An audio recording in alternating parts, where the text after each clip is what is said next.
भारत से लेकर अमेरिका तक अपनी भारतीय संस्कृति का डंका बजाने वाले एक युवा सन्यासी ने अपने शिकागो के भाषण की शुरुआत कुछ इस तरह की। मेरे अमेरिकी भाइयों और बहनों, तो पूरा हॉल तालियों की गड़गड़ाहट से गूंज उठा था। साहित्य, दर्शन और इतिहास के विद्वान जिनका नाम था स्वामी विवेकानंद। नमस्कार दोस्तों, आज मैं आपसे शेयर करूंगा स्वामी विवेकानंद जी के जीवन से जुड़ी कुछ बातें। स्वामी विवेकानंद जी का जन्म 12 जनवरी 1863 को कलकत्ता में हुआ था। वे नरेंद्र नाथ दत्त के नाम से भी जाने जाते थे। स्वामी विवेकानंद जी का जन्म दिवस भारत में हर साल राष्ट्रीय युवा दिवस के रूप में मनाया जाता है। उनके पिता का नाम विश्वनाथ दत्त था, जो एक कलकत्ता हाई कोर्ट के वकील थे। उनकी माता जी का नाम भुवनेश्वर देवी था। उनकी माता को धार्मिक ग्रंथों में काफी अच्छा ज्ञान था। उनकी माँ के विचारों से ही स्वामी विवेकानंद को अपने जीवन में आगे बढ़ने की प्रेरणा मिली। वे बचपन से थोड़ा शरारती और तेज बुद्धि वाले व्यक्ति थे। उनका दिमाग इतना तेज था कि कोई भी चीज उनके नजर के सामने आ जाए वे उसे कभी नहीं भूलते थे।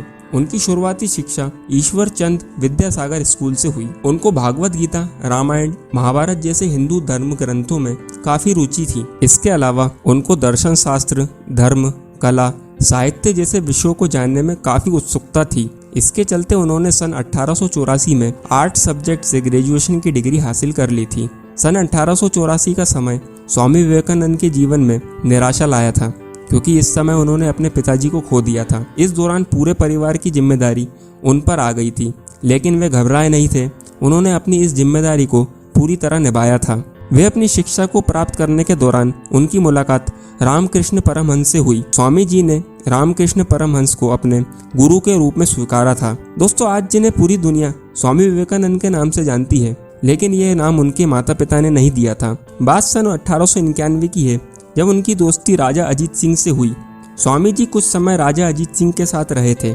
इस दौरान वे उनकी योग्यताओं को अच्छी तरह समझ गए थे, इसलिए उनका नाम नरेंद्र नाथ दत्त से उन्होंने विवेकानंद रख दिया था, जिसमें विवेक का अर्थ है बुद्धि और आनंद का अर्थ है खुशियाँ। सन 1893 को उन्होंने शिकागो में विश्व धर्म महासभा में भारत की ओर से सनातन धर्म का प्रचार किया था। इस भाषण से भारत को विश्व भर में पहचान मिली थी। उनके भाषण की शुरुआती लाइनों से ही आर्ट्स इंस्टीट्यूट ऑफ शिकागो में लगातार 2 मिनट तक तालियां बजती रही थी। 11 सितंबर 1893 का वह दिन हमेशा हमेशा के लिए इतिहास के पन्नों में दर्ज है। स्वामी जी के भाषण का मकसद सिर्फ अपनी भारतीय संस्कृति को विश्व भर में प्रचार प्रसारण करना था, क्योंकि यूरोप और अमेरिकी के लोग उस समय भारतवासियों को हीन भावना से देखते थे। उनके इस भाषण से अमेरिकी लोगों की सोच भारत के प्रति बिल्कुल बदल गई थी। शिकागो में सम्मेलन के बाद वे लगभग 5 साल से भी ज्यादा वक्त उन्होंने अमेरिका में बिताया और अलग अलग शहरों में जाकर अपने संदेश वे पहुंचाते रहे। अपनी सोच और प्रभावशाली भाषणों के चलते वे अमेरिका में साइक्लोनिक हिंदू के नाम से प्रसिद्ध हुए थे।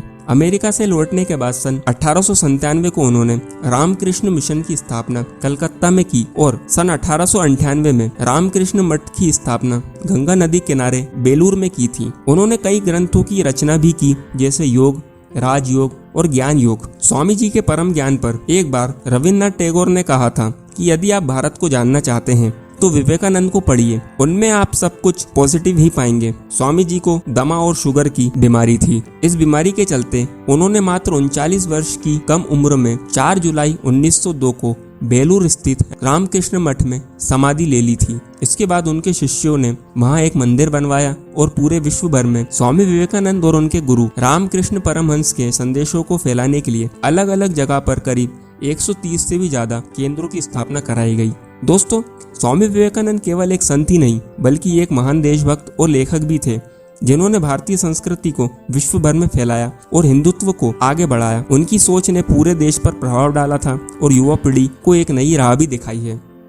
तो दोस्तों, आज का वीडियो बस यहीं तक। तो कैसा लगा आपको ये वीडियो? कमेंट करके अपने विचार जरूर बताइएगा। अच्छा लगा हो तो अपने मित्रों और परिवार के साथ शेयर कीजिए और हाँ, लाइक करना ना भूलें। आपके एक लाइक से मुझे मोटिवेशन मिलता है आप सभी के लिए ऐसे वीडियोस बनाने का। और यदि आपने अभी तक हमारे चैनल सब्सक्राइब नहीं किया है तो इसे सब्सक्राइब करके नोटिफिकेशन बेल को ऑन जरूर कीजिए, ताकि आने वाले वीडियोस का अपडेट आपको तुरंत मिल सके। मैं पीयूष गर्गायन मिलता हूँ आपसे एक नई वीडियो में। तब तक के लिए आप सभी स्वस्थ रहें, be happy, be positive and stay motivated. Thank you.